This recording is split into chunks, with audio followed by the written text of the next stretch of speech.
I believe we're live. Can you hear me? Yes, I can. Awesome. Well, hello everyone. This is Ferocious Knight with Coach Training World, and I am sitting here in the great presence of Taylor Ellwood, who is not only a prolific author, but he's a creator of many programs and things and experiences. And I'm going to pretty much just pull everything out of your brain and tap into some of your wisdom and share with everyone how it is that you got to be where you are, and some not trips, tricks in terms of how other people might be able to create something similar in their life and or maybe in their business. Sound good? Sounds great. Thank you for having me on, and always happy to connect with you again. It's been a while, but needless to say, it's always wonderful to share space with you. Aw, thank you, and likewise. And you've got six fur babies on your end, and I've got one down here, so if anyone sees me jump, you'll know why. That's right. I think that's becoming kind of the culture of this group. Our fur babies become part of the whole movement. So that's true. Awesome. Well, would you be willing to talk a little bit about kind of your pathway? Because you do business coaching and spiritual coaching. And then I want to talk about your mystery school and how that came to be. But kind of give us a little bit of background to start with. Well, I think that the best way to start really is that I got into my spirituality when I was 16. And the reason I got into it was because I didn't find that traditional mainstream spirituality really worked for me.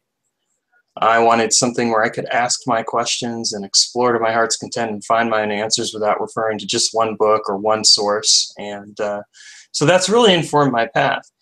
And the interesting thing about, I would say the interesting thing about my path is that sometimes it's been a case of the hard they're learned, they work out really well. For example, I have a bachelor's and master's in English, and I went partway through a doctorate program, and what I learned there was don't do something because you don't know what else to do. Research your options. I was in this doctorate program not sure really what I wanted to do. And then I moved out to the West Coast, and in the midst of all that, I co-founded a small press, which I'm still running to this day. But then what ended up happening is I was a technical writer for a while. Then I moved down to Portland, and I became interested in becoming a coach. I actually went to the Barak Institute, which you were running, and became a coach. And when I started out as a coach, I wasn't sure what to do. And so for the first 6 months, I was still kind of working for a thing. And then I drifted into doing social media consulting because I no longer had a job. And I realized, okay, I've got to do something to pay the bills. And the lesson there was don't do something just for the money. Do it because you have passion for it and you genuinely enjoy it, because I didn't really enjoy the social media consulting. I did that for a few years. But along the way, one of the questions that I came up with increasingly was, well, I have multiple audiences. I'm an author of books on magic and esotericism, and I want to serve my community there, and I want to be a coach for them. But at the same time, I also want to serve the business community, which I have a passion for. And I realized that these communities don't always cross over. So I ultimately decided to form two coaching practices, one which was through magicalexperiments.com, and then the other one which is through imagineyourreality.com. Magical Experiments is the spiritual coaching, the mystery school, and the majority of my books. Whereas Imagine Your Reality is the business coaching, and it's focused on helping business professionals. What we learn there is really yourself after idea. Just that if we have great ideas. Oops, Taylor, I think we're having a little bit of I guess you call it technology troubles. Great. I know. So part of what you were sharing with the two business, Imagine Reality, and then the other, that all got a little bit jumbled. Do you want to just maybe do a quick recap? So I was just saying, as I was saying, I have the Imagine Your Reality, which is the business coaching, Magical Experiments, which is the spiritual coaching. And what I gave myself permission to do was to pursue both as businesses at the same time. Instead of focusing on just one or the other, I decided to follow all of my passions, and I'm much happier for it. It's a little more complicated. Yeah, and I'm also imagining, because what I love, the story that you've already told, it's recognize you don't do something just for the money, and you don't do something that doesn't really honor your passions. So it's kind of really figuring out the passions and then accepting that you don't have to do just one thing, but you can do both things. And it might be a little more complicated, but you're making it work. Well, that's exactly it. And, I'm much happier for it, and I'm able to serve all the different communities that I have to resolve. Which is awesome. So I'm curious, because I know you've done a lot of books. How many books have you published? At this point, it's going to be over about number 16 will actually be coming out here in the next couple weeks. Congratulations. So, and I'm hard at work I'm almost done with number 17. So yeah, pretty exciting. Oh my gosh. I'm just curious on a side note. So what's your strategy for getting it all done? I know a lot of people would love to know. People, this idea of, okay, I'm going to write at a specific time and day and all that, and I really don't. I write when it feels right, and I don't ever try to force it. But the reason is that I am very organized. And a lot of these ideas baking in my head for years and years and years, just ready to come out. I mean, I've got another 3 or 4 books that I have that are like, hey, write me, write me, write me. And of course, I'm getting ready to write them. That's awesome.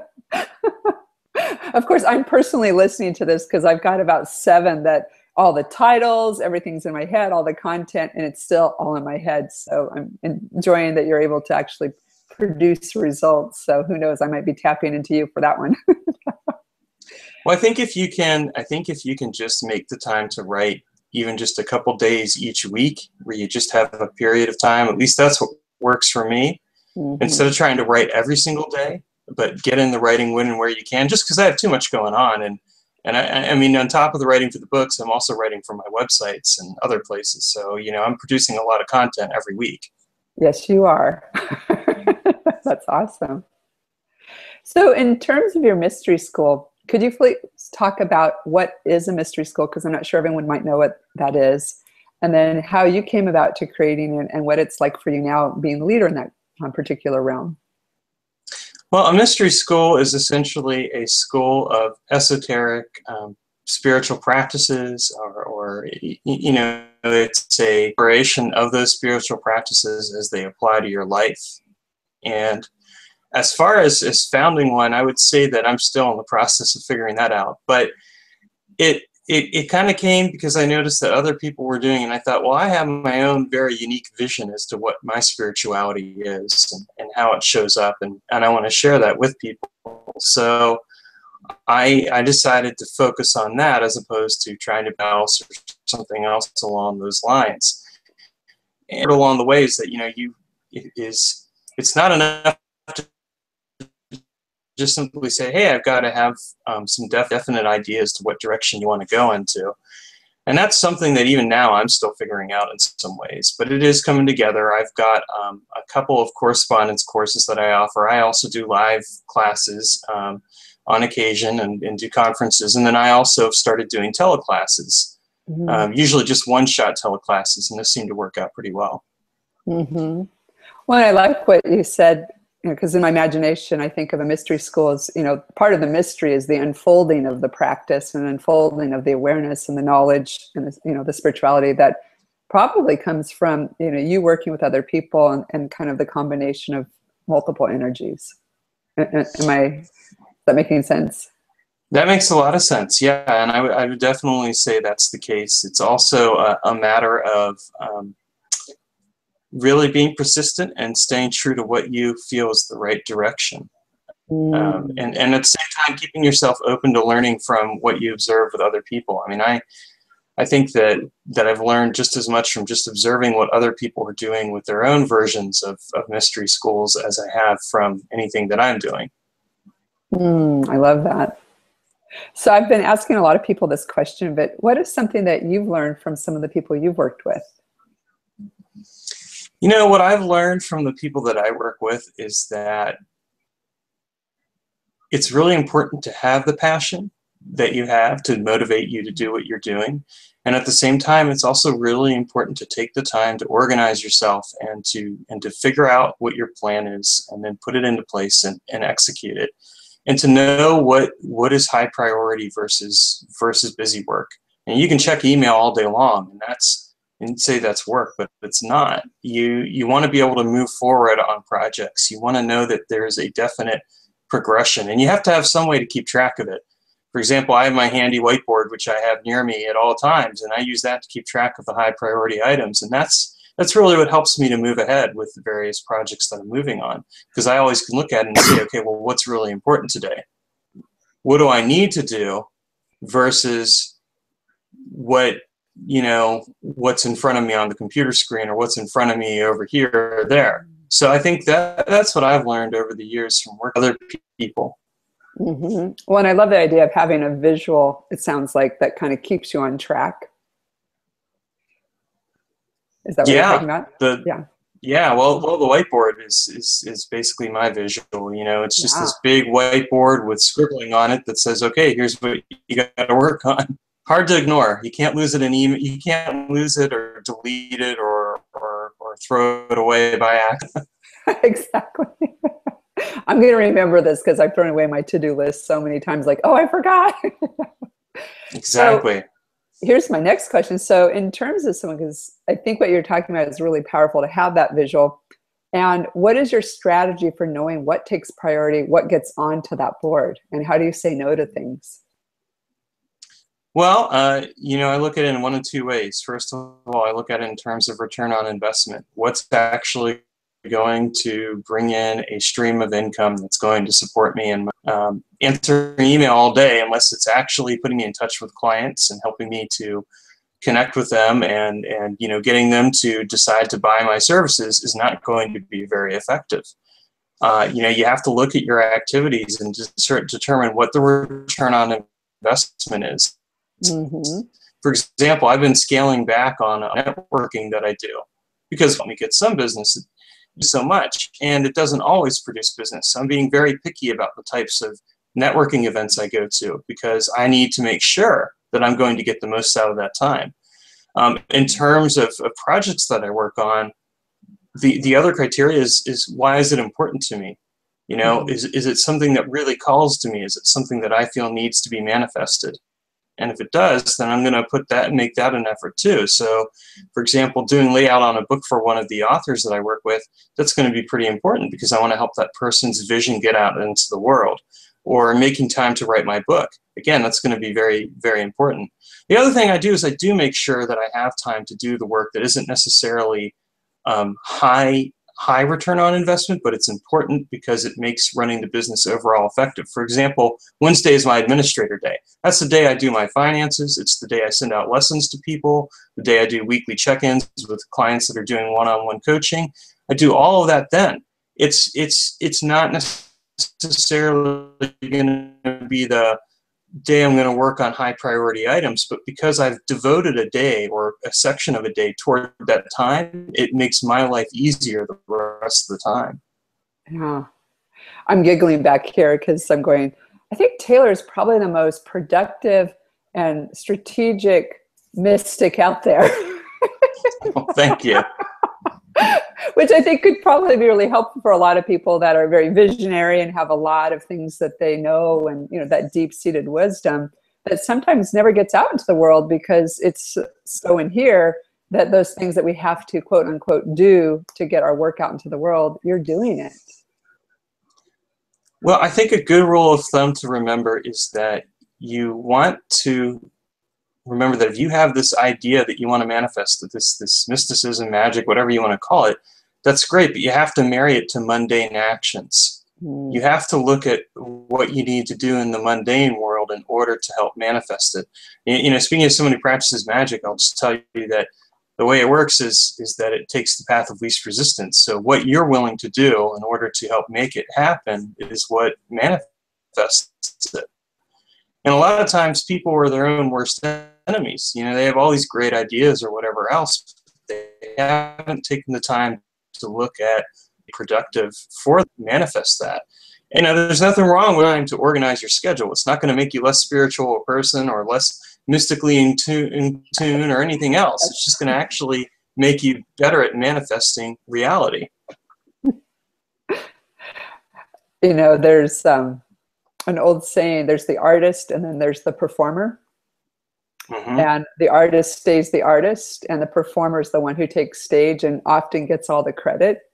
So a lot of what you're saying is really resonating at the core of, like, how many people out there are just amazing and have deep magical gifts, very spiritual people that could really help the world in greater ways. And that missing piece is that, I love that word, the mundane stuff that, most of us want to dread, or I should say most of us do dread. And, when we're out there, whether we're performing on a stage or we're performing duties in our business, we're putting it into motion, into action. So I love the fact that you're saying that, because I think that's so important, and what really stops people from being able to be highly effective in the world. Yeah. It's awesome. So writing books, doing workshops, you talked about how you're now kind of building a community around you, and you talked about kind of the gatherings and stuff like that. So what's the momentum there, and what's your intention for that? Well, I always wanted to belong to a spiritual community, but I found over the years that I didn't really quite fit in. And so one day I realized I needed to create my own community instead of waiting for other, to find it. And what I ended up doing is, the first time I taught it, I just taught classes to people, and that didn't work because it was me teaching. It wasn't community. So what I eventually did is I took a year off from it and thought about it. And what I realized is I needed to set it up around a meal. So once a month, I'd get together with people, and each person would bring some type of meal or some meal item, do a potluck.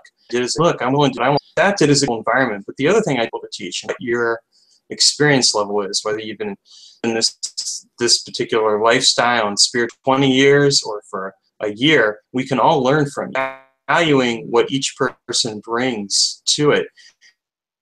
And I set up certain criteria in the sense of, okay, we're a private group, some of us are in the closet, as it were, as far as our spiritual beliefs go. So needing to respect people, open-minded and wanting to share their expect, and also to have experiences, and at the same time wanting to learn from other people. So I'm going to backtrack a little bit because our connection's freezing a little bit, but it sounds like... Me too. About that. Can you hear me, Taylor? Yes.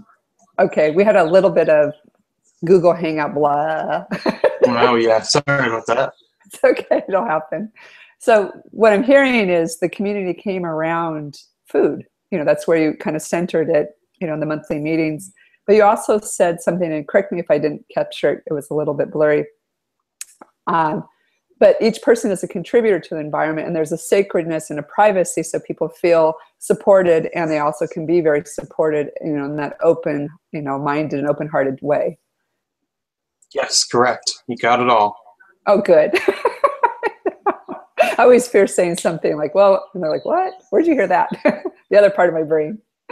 So if someone wanted to create such a community, because I'm imagining there's a lot of us that feel like maybe our beliefs are a little bit different, or we're looking for more of a life-affirming community that maybe doesn't have a particular dogma, but maybe has what I would hear is like an open spiritual practice where a lot of people contribute. What would be some advice for someone that would like to create that for themselves in their world? Well, I think that, like in my case, what's made it successful is that we actually welcome a variety of different spiritual backgrounds, and so, one month it might be that we're learning about Buddhist meditation, and another month it might be that we're learning about, herbal sachets and things like that. But in terms of what other people can do, I think it's really important to just get clear, what is it that you actually want, in terms of this community? What are the community, and how does that meeting manifest that out into the world and into your life. And who are the people that you want to be around? If you don't bring a lot of drama with them, then it's really clear that that's not what you want. Because what you is what you're going to get out of your life, I think, and that's people that you have. So that's important too. I actually, as far as just the kind of community that I have, I've just recently kind of put it out there to people, because I had a friend of mine in New York contact me, and she said, I really like what you're doing, but I live all the way out here in New York State, and could I do that? And I said, sure. And so we talked about it, and I gave her some ideas, and so she's starting to do it. And one of the most important things I did is I said to her, I'm here as an advisor and a guide, but I'm going to step away and let you guys manifest it whatever way you want, because ultimately it's their community. Even though it's associated with me, it's not mine. It's their community. And really, the way that I look at it is actually, and this is true for the Portland, Oregon version of this as well, is that really community it's my community, but it's also the community of everyone else that's part of it. We're all making it together. And so for me as a quote unquote leader, that I may provide certain guidelines, but other than that, I'm going to step away and allow people to create that community. Because if I take too much control, then it's no longer all of our community, then it's something else altogether, and that's not what I want. And that's the advice I'd offer to anyone else, that if you want a community, you've got to remember to have a fine balance between being a leader and then allow people to contribute their own ideas and processes to the creation and maintenance of that community. Mm-hmm. Well, it reminds me of the term leaderful versus leader, meaning the community is full of leaders. And I love how it creates such a rich environment where everyone probably feels more included and more like they have a voice and say. And I would imagine that's a lot of deep engagement. Yeah, it is a lot of deep engagement, and we're all involved in each other's lives more intimately as a result. We become friends. It's not just a gathering of people; it's a gathering of friends and family. You've got a lot of tribes. I do. You do. So, if I was your ideal client, what would I be coming to you for?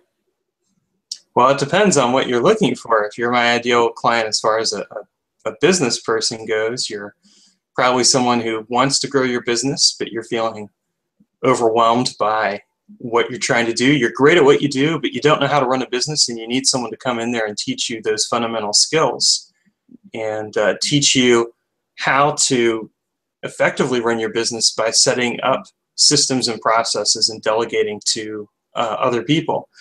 If you are someone who's interested in the spiritual stuff and working with me there, you're probably someone who's looking for an alternative belief system and at the same time wants to kind of come up with your own answers, needs a bit of help with that, but wants somebody who can respect the fact that your spirituality may be a bit different from mine. And that's perfectly fine with me. I just want to help you arrive at the best possible solutions for whatever answers you're looking for, whether that's through classes or one-on-one coaching.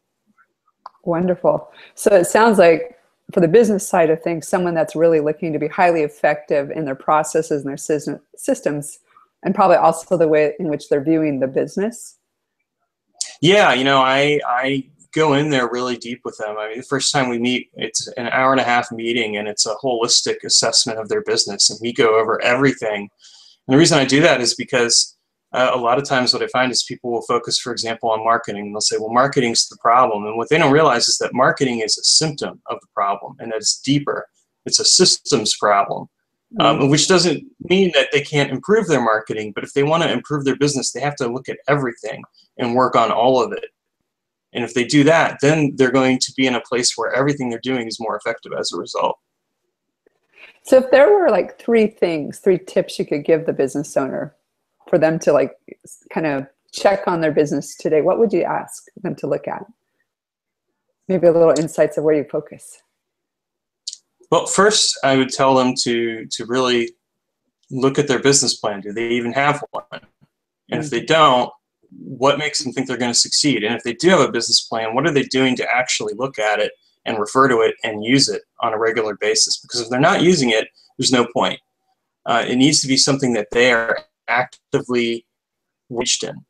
The second tip that I would give to them is that it's really important to remember that what they are doing is an investment of their time and their effort, and that when they're working with someone like me or you or someone else, it's an investment, and to not see it as an expense, but to actually trust that process and allow it to unfold, because they will succeed if they're willing to do the work. And that's the final tip, is really that they need to be willing to do the work. You can't own a business and not think that you're not going to do some work. You've got to be willing to give that business your heart and soul and give it your all in order to make it succeed. But if you're willing to do that, it will succeed. And at the same time, you've got to have that strategy in place that you're executing and following through. And I'll just say, it doesn't have to eat up your life. I mean, I have 3 different businesses that I work on, and I still have time to spend with my wife and my kids and to enjoy my life. So, it's important to recognize that you can have all of that. You just have to be willing to do the work to get it. Mm-hmm. Absolutely. Well, and I appreciate you mentioning the business plan as one of the steps, because, maybe someone doesn't have a